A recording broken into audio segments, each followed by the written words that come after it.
धडा पहिला आहे, भारत देश महान.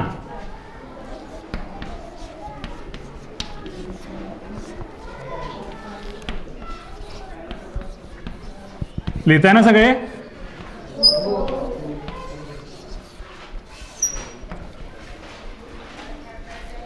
लेखक आहेत माधव विचारे.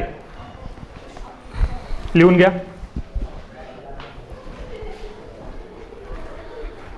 मॅडम, त्याआधी एक महत्त्वाची सूचना आहे. यापुढे तुम्ही सगळे एकत्र नसणार आहात. म्हणजे सगळ्याच तुकड्यांची नवीन पद्धतीने विभागणी केलेली आहे. गुणवत्ता आणि नवीन जुने विद्यार्थी असं न करता अनुक्रमे आईच्या नावानुसार ती विभागणी केलेली आहे. त्यामुळं इथून पुढं कुणीही अ नाही आणि कुणीही ध नाही.